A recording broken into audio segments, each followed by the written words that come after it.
નમસ્કાર વિદ્યાર્થી મિત્રો, એજ્યુટેકનો ચેનલમાં આપનું સ્વાગત છે। આજે આપણે ધોરણ 10 વિષય અંગ્રેજીની સ્વ અધ્યયન પોથીમાં પોએમ્સની અંદર પોએમ નંબર 1 માય સોંગ તેના તમામ પ્રશ્નોના જવાબની સમજ મેળવીશું।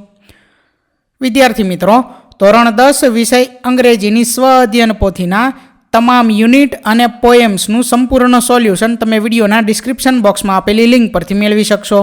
તો ચાલો શરૂ કરીએ પોએમ 1 માય સોંગ તેના તમામ પ્રશ્નોના જવાબની સમજ। સૌથી પહેલાં છે સેક્શન એ, જેમાં સૂચના આપેલી છે read the stanza and answer the questions. એટલે અહીં જે સ્ટાન્ઝા આપેલો છે તે આપણે વાંચવાનો છે અને ત્યાર પછી નીચે આપેલા પ્રશ્નોના જવાબ આપવાના છે। તો સૌથી પહેલાં છે question number 1, how will the song protect the child when he is alone? તો એનો આન્સર છે when the child is alone the song will sit by his side and whisper in his ear. ત્યાર પછી આગળ છે second question, what will the song will do when the child is in a crowd? તો એનો answer છે when the child is in a crowd the song will protect the child. ત્યાર પછી આગળ question number 3, which word in the poem means to protect? તો એનો answer છે fans. ત્યાર પછી આગળ છે question number 4, what does the song give to the child? તેનો આન્સર છે the song gives a pair of wings to the childs dream and guide it when it is in the trouble. ત્યાર પછી આગળ છે question number 5, vote will the song do when the child has difficulties in his path? તેનો answer છે the song will be like the faithful star overhead of the child when the child has difficulties in his path. ત્યાર પછી આગળ question number 6, find out the synonym for loyal and antonym for light? તો એમાં loyal જે છે તેમાં આવશે faithful અને લાઇટ તો એમાં આવશે ડાર્ક।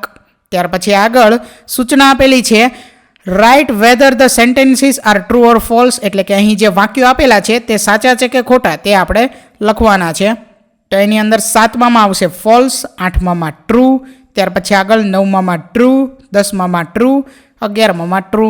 ત્યાર પછી આગળ સેક્શન સી, જેની સૂચના છે rewrite the paragraph filling in the blanks with the appropriate words from the bracket, એટલે કે કાઉન્સમાં આપેલા શબ્દોનો ઉપયોગ કરી અને આપણે અહીં ખાલી જગ્યા પૂરવાની છે। તો પહેલી ખાલી જગ્યાની અંદર આવશે ફોન્ડ આર્મ્સ, ત્યાર પછી બીજી ખાલી જગ્યામાં આવશે બ્લેસિંગ્સ, ત્રીજામાં આવશે ફેન્સ, એવી જ રીતે ત્યાર પછી ક્વેશ્ચન નંબર 13 જે છે એની અંદર પહેલી ખાલી જગ્યામાં આવશે અલુફનેસ, ત્યાર પછી બીજામાં આવશે વિસ્પર અને ત્રીજામાં આવશે ફેથફુલ।